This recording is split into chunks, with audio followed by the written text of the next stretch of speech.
I had been looking forward to my 30th birthday for months, imagining a warm gathering filled with laughter, stories, and the people I loved most, my parents, my siblings, and a few close friends. I had even dropped subtle hints and sent out reminders, hoping my family would make an effort to be there. But when the day finally arrived, the house was empty, the chairs vacant, and my phone silent. No calls, no texts, nothing. I tried to shake it off, telling myself it wasn't about the number or the celebration, but the sting of rejection hit hard, a hollow ache in the middle of my chest. I sat alone with my cake, the candles flickering in the dim light, forcing a smile at the reflection in the window. Friends who were nearby called to wish me a happy birthday, but it wasn't the same. The people whose presence mattered most had chosen to ignore me, and it left a scar I couldn't immediately heal. For the next week, I threw myself into work, trying to erase the memory of that lonely day. I scrolled through social media, avoiding posts about birthdays and celebrations, and focused on minor projects, anything to distract myself from the emptiness I felt. I kept replaying the scene over and over. The empty chairs, the silence, the absence of the family I had counted on for 3 decades. At times, I felt angry, frustrated, and even a little hopeless. How could they ignore something so important to me? I didn't know whether to confront them or let it go, and the uncertainty gnawed at me every day. Yet, amidst the frustration, I found a quiet determination forming. I refused to let this define me. I wouldn't collapse under their indifference. Then, exactly a week later, the unexpected happened.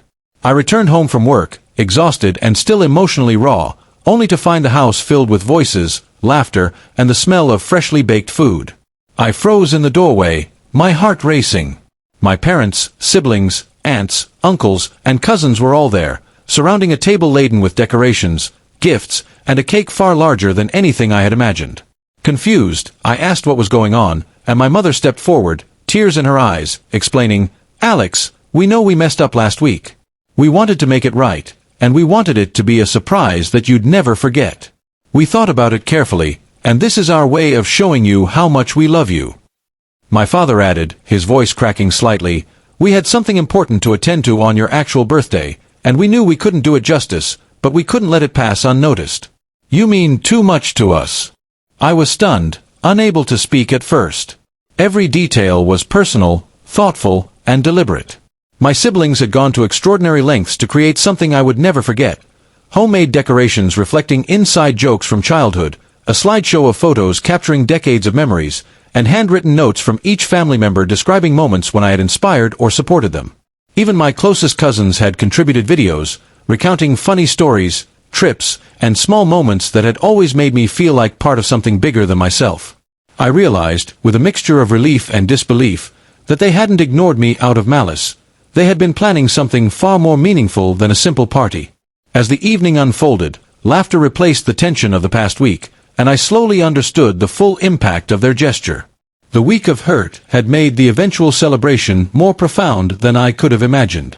It reminded me that sometimes people make mistakes, that timing can be imperfect, and that love doesn't always express itself in predictable ways. By creating this surprise a week later, my family had transformed a day of disappointment into a lasting memory, one that showcased their thoughtfulness, effort, and devotion. I felt a surge of gratitude, realizing that patience, understanding, and giving people a second chance could turn even hurtful moments into life-affirming experiences. By the time the night ended, I was overwhelmed with emotion. The emptiness I had felt on my actual birthday had been replaced by joy, warmth, and a renewed appreciation for the people in my life. I had learned a valuable lesson. Life's disappointments can sometimes lead to the most unforgettable triumphs, and the people we love often express care in ways we cannot immediately see. My 30th birthday, once a symbol of neglect, had become one of the most beautiful celebrations of my life, proving that patience and perspective can reveal love in the most unexpected ways, even after it initially seems absent.